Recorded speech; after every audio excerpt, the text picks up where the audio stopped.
Pueden tomar sus lugares. Muy buenos días, ¿cómo están?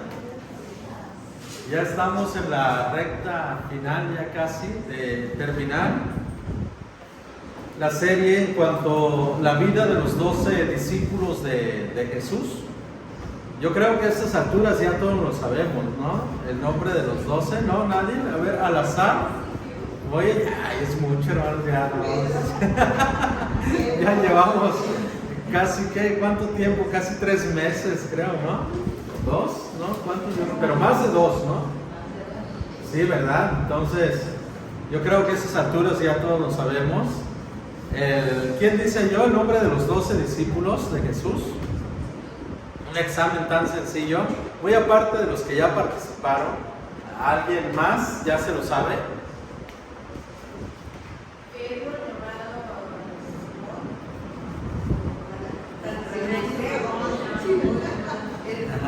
Andrés, hermano, Santiago, Juan, Felipe, Bartolomé, Mateo, Tomás, Simón, llamado el Celote, Santiago, Filofeo y Judas. Ok, muy bien. ¿Faltó alguien? ¿No? ¿Está bien? Sí, lo mencionó. Muy bien. Aquí de este lado, pues ya se salvaron aquí, ahora de este lado, el nombre de los 12.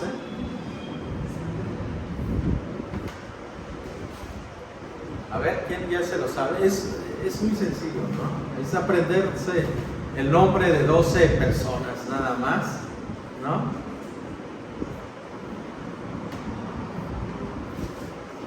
No nos hemos dado la tarea de memorizarlo, de aprenderlo.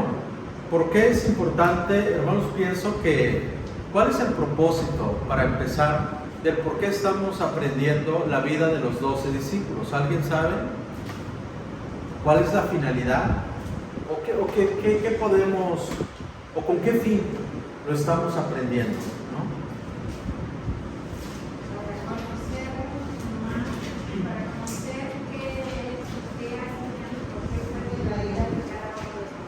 Para conocer qué hacían. ¿Qué más? Si no entendemos el objetivo, el propósito, pues no le vamos a dar la importancia, ¿no? que esto merece. Quisiera escucharlos. ¿Cuál creen que sea el propósito? ¿Por qué creen que estamos aprendiendo en cuanto a la vida de los discípulos?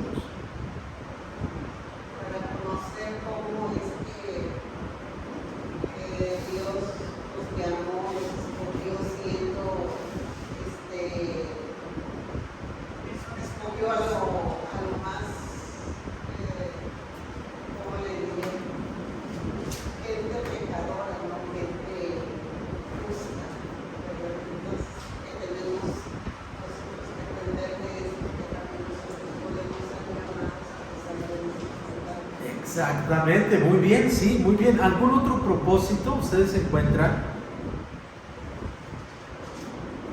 Creo que eran personas comunes y corrientes como nosotros que fácil nos podemos identificar como con la nuestra para cuando Dios nos llama a identificar, nosotros podemos hacer. Muy bien. Excelente. El primer propósito consiste en desenredar, ¿no?, nuestra mente. ¿Se acuerdan que la otra vez hicimos una lista y salieron como 14, ¿no?, discípulos? Porque no sabemos distinguir entre uno y otro, ¿no? De los discípulos. Por ejemplo, Bartolomé, ¿quién es? Natanael, ¿no? Y a veces pensamos que son dos personas diferentes, ¿no? Por ejemplo, Jacobo es Santiago, ¿no? Ya sabemos que Jacobo es Santiago, que en la lista de los discípulos estuvieron 2 Jacobos, 2 Santiago, 2 Judas, ¿no? Estuvieron 2 Judas en la lista. Y entonces el segundo propósito también consiste en que Dios, cuando Jesús vino, no escogió lo más perfecto que había en ese entonces, ¿no? Escogió personas dispuestas, ¿sí? No personas perfectas. Él no escogió personas perfectas, Él escogió personas dispuestas a servirles, a seguirle, a dejarlo todo por estar con Él, ¿no? Entonces, ese es el objetivo. Cuando estudiamos la vida de los discípulos, también nos podemos identificar con uno de ellos, y la vida de cada uno de ellos nos da una enseñanza. Por ejemplo, ¿se acuerdan de Andrés? ¿Sí? Que las veces que aparece en la Biblia todo es negativo, ¿no? Tanto que Jesús le dijo, pues Andrés, ¿dónde has estado todo este tiempo? Que no todavía haces ese tipo de preguntas, ¿no? Entonces, pues yo como discípulo a lo mejor me puedo identificar con Andrés y decir, oye, llevo 10, 12, 15 años en el Evangelio, siento que no sé nada, ¿no? O no he hecho nada, ¿no? Soy un tipo de Andrés, pero sé que el Señor me puede usar, me puede hacer algo si yo así lo dispongo, ¿no? Y después vemos que Andrés hace cosas en una historia extraordinaria, ¿no? Finalmente él cumple con esa tarea, ¿no? Entonces, lo que podemos ver aquí es al momento de estudiar la vida de los discípulos, lo que podemos aprender es precisamente cómo Dios puede usarnos, cómo Dios puede trabajar en nuestra vida, no por lo que somos, sino a pesar de lo que somos, ¿no? Porque nadie de nosotros es perfecto, ¿no? Amén. Ok, muy bien. Entonces, hoy vamos a estudiar la vida de otro discípulo. Su nombre es... ¿Alguien sabe quién es? ¿Mande? Muy bien.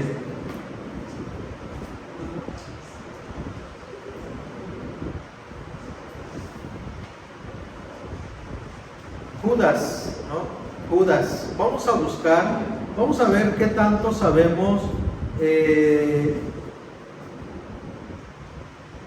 Vamos a ver qué conocemos sobre Judas, no el Iscariote. En la lista de los discípulos habían dos Judas. Uno era Judas el Iscariote, el que traicionó, el que vendió a Jesús, pero hay otro Judas, ¿sí? ¿Quién es este Judas? ¿Alguien sabe?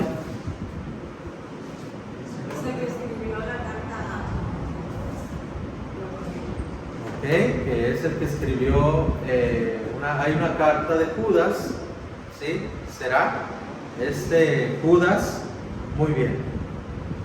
Judas, no el Iscariote. ¿Quién fue Judas, no el Iscariote? Vamos a ver.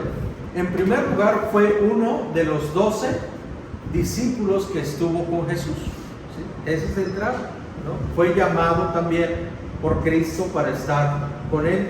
Este Judas tenía 3 nombres, ¿sí? Por eso algunos lo llaman trinomio, el apóstol trinomio, ¿no? ¿Por qué el apóstol trinomio? Porque este tenía 3 nombres y en los 3 aparece en la Biblia. Su primer nombre es Judas, que es el nombre con el cual fue registrado en su nacimiento. Luego también es conocido como Lebeo y como Tadeo. Por eso en muchas colonias, pueblos, hacen fiesta a San Judas Tadeo, ¿no? No a San Judas Iscariote, sino a San Judas Tadeo. Entonces muchas veces se confunde uno y piensa que le están haciendo la fiesta a San Judas el traidor. No, es San Judas Tadeo, es conocido también como Lebeo. Esto lo podemos comprobar en Mateo 10:3. Si ustedes gustan buscar en sus Biblias, Mateo 10:3, si alguien lo puede leer, por favor.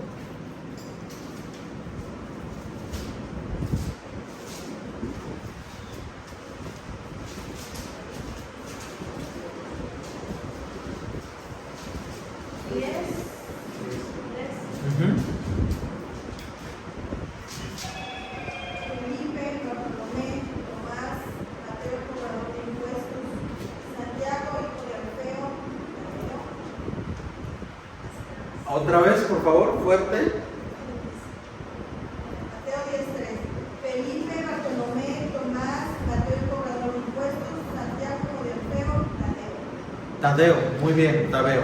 Ok, ahorita vamos a ver porque él también es conocido como Lebeo y Tadeo, ¿no? Entonces, tiene estos tres nombres y por eso es conocido como trinomio, ¿no? Hago un paréntesis nada más. Hace un momento dije, ahorita escuchando la lectura de la hermana, cuando dije que Jesús le había dicho a Andrés, tanto tiempo he estado con ustedes.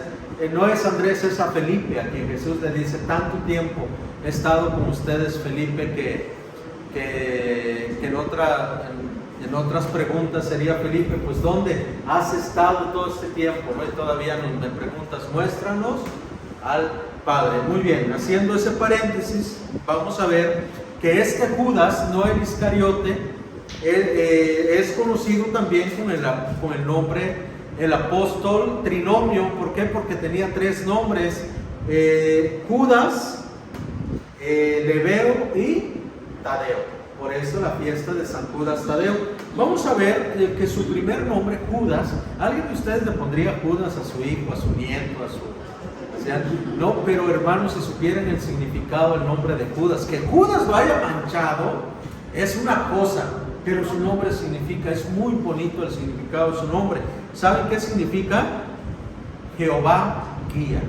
Eso significa Judas, Jehová guía. Qué bonito, ¿no? El significado del nombre de Judas, Jehová guía. Eso significa el nombre de Judas.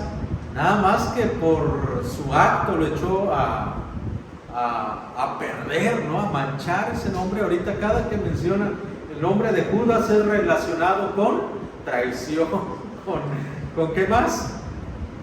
Ambición, a suicidio. O sea, lo relacionamos con un acto muy, muy cruel, ¿no? Entonces a nadie nos gustaría ponle Judas a mi nieto, ¿no? Ponle Judas a mi hijo, no, ¿verdad? Nadie quisiera ese nombre, pero el significado es muy bonito. Es Jehová guía. Eso significa el nombre de Judas. Y este Judas, probablemente cuando Judas mancha el nombre, quizás él se queda con los otros dos, ¿no? Que es Lebeo y Tadeo. ¿Quién sabe cómo aparecerá en Hechos? Porque se acuerdan que en Hechos hay una lista de nombres 1:13, por ahí ha de aparecer. Si lo manejan todavía con el nombre de Judas o usan otro nombre. ¿Alguien tiene Hechos 1:13? Que lo lea fuerte, por favor.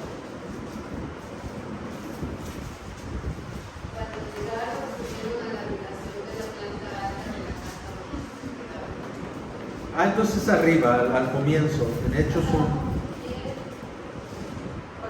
Estos son los nombres de los que estaban presentes: Pedro, Juan, Santiago, Andrés, Felipe, Tomás, Bartolomé, Mateo, Santiago, hijo de Alfeo, Simón el Celote y Judas, hijo de Santiago.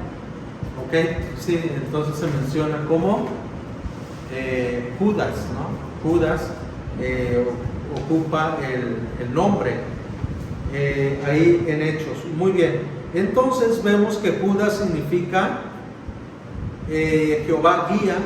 Lebeo, que es su otro nombre o sobrenombre, significa niño del corazón. Eso significa niño del corazón. Y Tadeo significa niño de pecho. ¿Sí? Eso significa. Entonces su significado, por eso algunos creen que este Judas era el más tierno, porque era como un sobrenombre que tenía, que era el más tierno del grupo, que era el más noble de todos los que conformaban el grupo por los sobrenombres que tenía, ¿no? Y entonces comparándolo con Pedro, con Jacobo, que querían hacer llover lumbre, no, pues imagínense, este era coloquialmente decimos un pan de Dios, ¿no? Este Judas, se cree que por los nombres que él tenía era una persona muy tierno, ¿no? Muy tierno, muy noble, al grado de que pues ni siquiera se menciona, ¿no? Más que en una ocasión en la palabra de Dios, y es ahí donde nos vamos a basar. Sí se han dado cuenta que aunque Jesús tuvo 12 discípulos, muy poco de ellos aparece en la Biblia como tal de que hicieron algo. De hecho, hubo uno que ni siquiera apareció, ¿no? ¿Se acuerdan quién es? ¿Mande? Andrés sí se menciona. Jacob, Santiago. ¿Sí se acuerdan que hubo uno que nada más viene en la lista, ¿no? De los discípulos, pero de ahí ya no se menciona, algunos no aparecen. Y el detalle aquí en esto es que el único que menciona la participación de los discípulos, aunque sea una vez, como en el caso de Judas, es Juan. Es el único que trata de rescatar y de poner un poquito algún hecho, un evento de cada uno de los discípulos. Pero viendo pues que este Judas, no el Iscariote, fue uno de los 12 que estuvo con Jesús, tenía 3 nombres, por eso es conocido como el trinomio, algunos así lo conocen: Judas, Tadeo y Lebeo, ¿no? Entonces sus nombres significan Jehová guía, niño de pecho y niño del corazón, probablemente por su comportamiento. ¿En dónde aparece este Judas en la Biblia? Pues aparece en Mateo 10:3 y en la lista de los apóstoles. Cada que aparece la lista de los apóstoles también aparece este Judas, ¿no? Este Judas, pero particularmente aparece haciendo una pregunta cada vez que aparece, o en esta ocasión, la única vez que aparece, él hace una pregunta y está en Juan 14, 21 y 22. Vamos a buscar en nuestras Biblias Juan 14, 21 al 22, por favor. Y aquí es donde vamos a aprender un poquito de lo que es Judas. Juan 14, 21 y 22.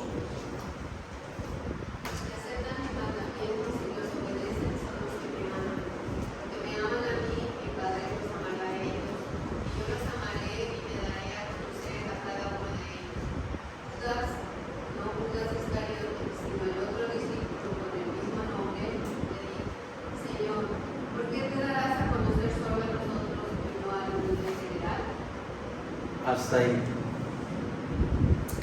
Qué bonito, ¿no? Qué hermoso lo que está diciendo Juan aquí. En la aparición de los discípulos, muchas veces cuando aparecen, siempre es una interrogante, ¿no? Algunos, por ejemplo, Felipe pregunta: muéstranos al Padre, ¿no? ¿Dónde está? Y ahora aparece por ejemplo, Natanael: ¿de dónde me conoces? ¿No? Juan es muy curioso en eso, siempre que pone a los discípulos, siempre los hace haciéndoles una pregunta a Jesús. Y aquí aparece Judas. ¿Qué le pregunta Judas a Jesús? A ver, ¿se acuerdan la regla, una de las reglas de homilética, los que estuvimos? Primero hay que explicar.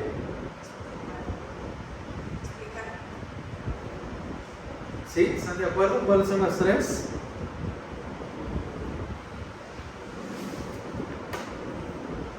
Aquí dice explicar, pero antes de explicar, ¿no se acuerdan? Entender, explicar y aplicar, ¿no? ¿Qué está diciendo Judas?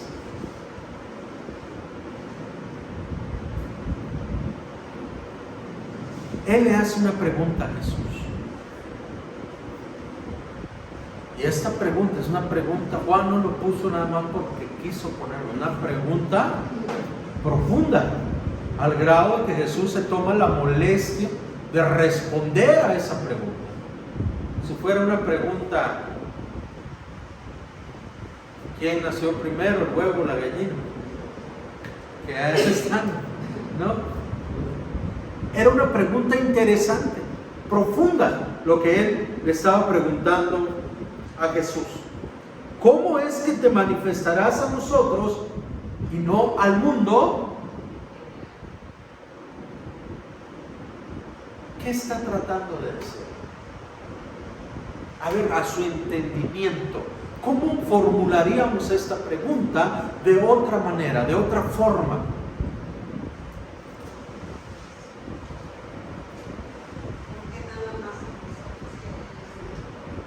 ¿Por qué nada más a nosotros y a ellos no?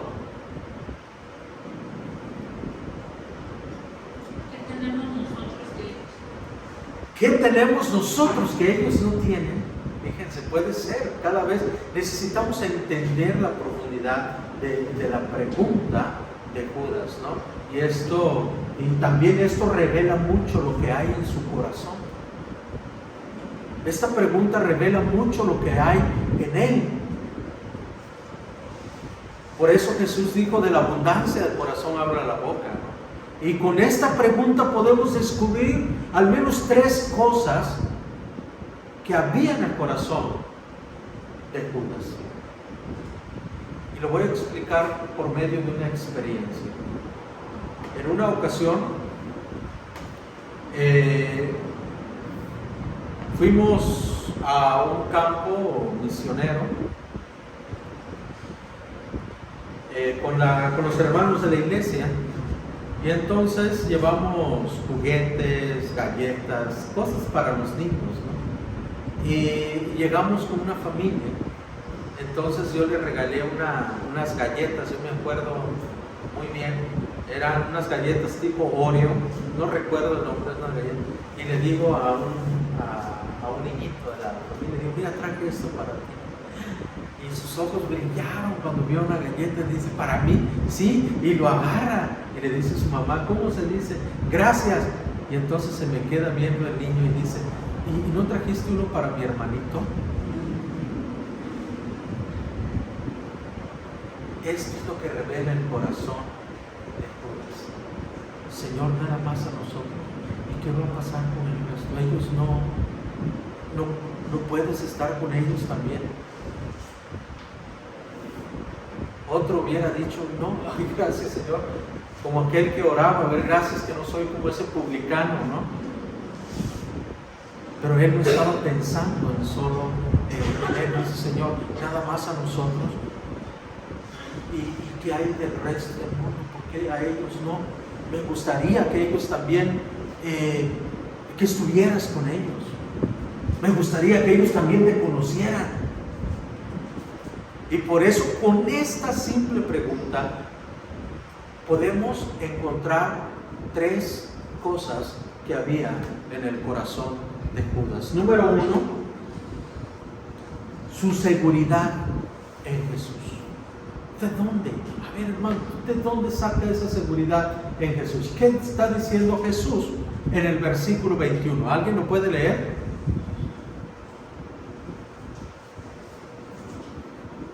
Los que aceptan mis mandamientos y los obedecen son los que me aman. Y porque me aman a mí, mi Padre los amará a ellos, y yo los amaré, y me daré a conocer a cada uno de ellos. ¿Cuál es la condición?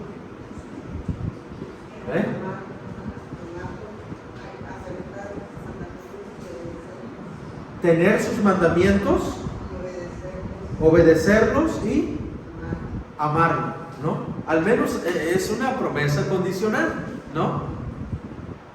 Jesús dice, el que, la Reina Valera dice, guarda mis mandamientos. Luego, el que tiene mis mandamientos, los obedece y me ama. ¿Cuál es el resultado de tener, obedecer y amar? ¿Cuál es ese resultado?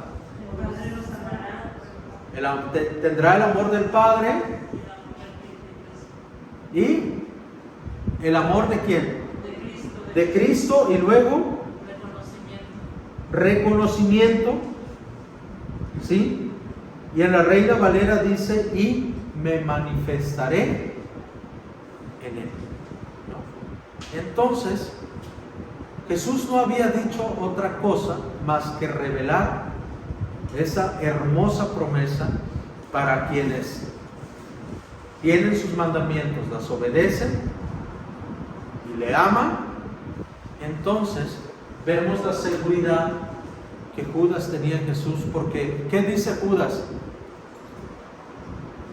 ¿Qué dice Judas en el 22? ¿Cómo es que te manifestarás a nosotros? Él da por hecho, dice, Señor, yo te amo, yo estoy obedeciendo y yo tengo tus mandamientos. Su seguridad en Jesús, él ya estaba seguro de que la manifestación del Padre se iba a dar en él, pero ahora él se interesa por los demás. Y dice, pero ¿qué hay de los que no tienen, no obedecen y no te aman? ¿Qué hay de ellos? A ellos no tienen ese privilegio, y Jesús le responde y le dice, el que me ama, mi palabra guardará, y mi Padre le amará, y vendremos a él y haremos moradas con él. Jesús dice, no, esta promesa no es exclusivo para ustedes.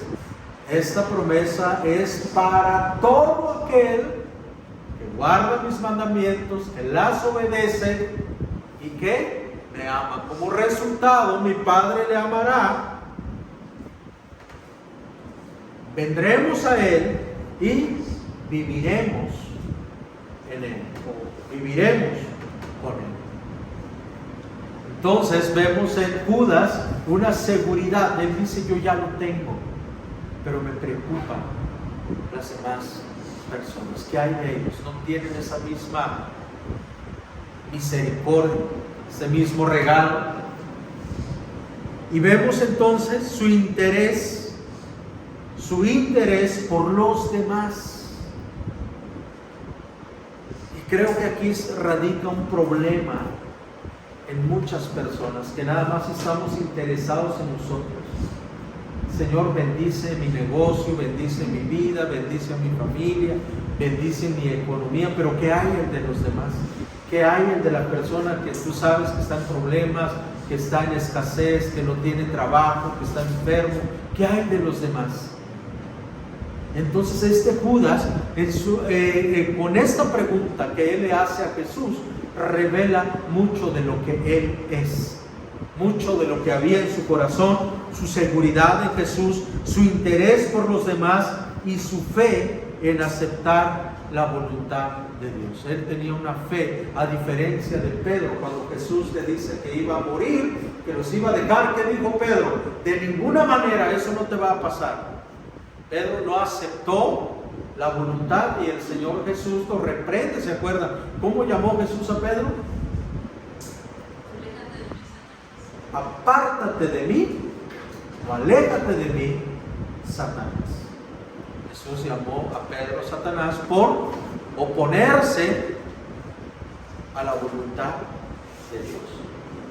Y yo creo que muchas veces hemos recibido ese nombre también, cada vez que nos oponemos al ministerio, a lo que lleva el extendimiento del reino de Dios, ¿no? ¿Cuántas veces a lo mejor el Señor desde aquí dice, a ver, quítate, Satanás, tú estás estorbando con esas opiniones, pensamientos, mi obra, no sabes lo que voy a hacer, ¿no? Por eso a lo mejor debemos tener mucho cuidado, ¿no? Cuando estamos siendo piedra de tropiezo en el reino de Dios. Pero en este caso, Judas, él acepta. ¿Cómo sabemos? ¿Cómo sabemos esto? Pues porque estamos viendo aquí en la palabra de Dios, en el versículo 19, desde el 18, Jesús dice, no los dejaré huérfanos, vendré a ustedes. Todavía un poco y el mundo no me verá, pero vosotros me veréis porque yo vivo, vosotros también viviréis. ¿Qué está diciendo Jesús? Dentro de poco yo me iré de este mundo, ya no estaré más con ustedes. ¿No? Él está hablando precisamente de su partida, y vemos aquí que Judas, no el Iscariote, acepta por fe la voluntad de Dios. Dice: si te vas a ir, Señor, yo sé que tú vas a venir a nosotros, pero ¿qué hay del resto, de los que no te han conocido, de los que no te han visto? ¿Qué va a pasar con ellos? ¿Vendrás a ellos? Y esto debe caber en nosotros, en decir: Señor, yo sé que soy salvo, no por ser perfecto, no por ser una persona recta, limpia, intachable, por la simple gracia de haber recibido tu bendición al creer en ti. Yo sé que ya soy salvo, pero ¿qué hay de mi familia? ¿Pero qué hay de mis hijos? ¿Pero qué hay de mis vecinos? ¿Pero qué hay de mi pueblo? ¿Pero qué hay de la gente que yo conozco, que no te conoce? ¿Qué hay de ellos? Señor, yo sé que algún día me voy a morir, pero ¿qué hay de la gente que no conoce? Esa es la pregunta de Judas. ¿Qué hay de los demás? Tendrán la oportunidad. Y Jesús les dice: si tienen mis mandamientos, si las obedecen, y si me aman, mi Padre y yo vendremos a ellos. Claro que sí. También, así como estoy con ustedes, también estaré con ellos. Qué hermoso, ¿no? Cuando vemos lo que hay en el corazón de una persona. Y finalmente vamos a ver su obra y su muerte. La obra de Judas y su muerte. ¿Qué pasó con él? La Biblia ya no dice más en cuanto a la vida de Judas. Lo que sí podemos ver a través de los libros de historia verídicas es que después del Pentecostés de Hechos, cuando reciben la llenura del Espíritu Santo, se cree que llevó el Evangelio a Edesa, lo que hoy es conocido como Turquía. Y ahí llevó el mensaje del Evangelio y empezó a predicar en toda esa zona. También hay muchos relatos sobre su ministerio, de lo que él hizo, entre ellos la curación de Agar, rey de Edesa. Se cree que él, dice que hay muchas historias sobre cómo él curó al rey de Edesa, ¿no? Imagínense el impacto que esto habrá ocasionado en la región, la intervención de él en la curación de un rey en ese entonces, un impacto tremendo. Y también se cree que murió golpeado por predicar la palabra de Dios. Que hay escritos que en aquella época, escritos tempranos, que arrojan luz en cuanto a su obra y en cuanto a su muerte, ¿no? Y hasta ahorita lo que hemos visto es que a cada persona que Jesús llamó a estar con él, después de que recibieron el Espíritu Santo, no fueron las mismas personas. Hubo un poder en ellos. Por eso cuando la palabra dice recibiréis poder, antes de recibir el Espíritu Santo no tenían ese poder, eran personas comunes, pero cuando recibieron el Espíritu Santo fueron empoderados. La palabra poder en el griego es el término dínamo, ¿sí? Y de ahí viene la etimología de la palabra dinamita. ¿Y qué es lo que hace la dinamita? Rompe, ¿verdad? Lo ocupan para reventar piedras. Al construir una carretera donde hay unas piedras enormes, hacen alguna perforación y meten un poco de dinamita y con eso rompen lo más duro, ¿no? La palabra de Dios es eso, es poder. Por eso dice el apóstol Pablo: porque no me avergüenzo del Evangelio, porque es dínamo, es poder de Dios para salvación a todo aquel que cree, al judío primeramente y también al griego. Es decir, no hay persona que no pueda ser quebrantado por medio del Evangelio, por medio del poder de la palabra de Dios. Solamente que nosotros hemos menospreciado al Espíritu Santo que mora en nuestras vidas. No le damos la importancia, no le pedimos en oración que nos use con poder como lo usaron los discípulos. Amén.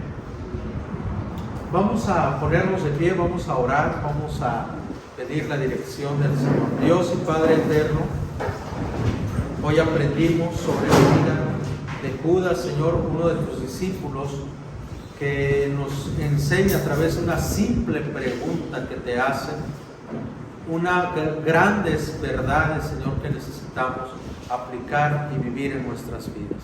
Ayúdanos, Padre, a ser como uno de tus seguidores, que aún teniendo muchos defectos, Señor, tú los usaste con poder. Úsanos, no por nuestra perfección, sino a pesar de lo que somos. Úsanos en Cristo Jesús. Amén y amén.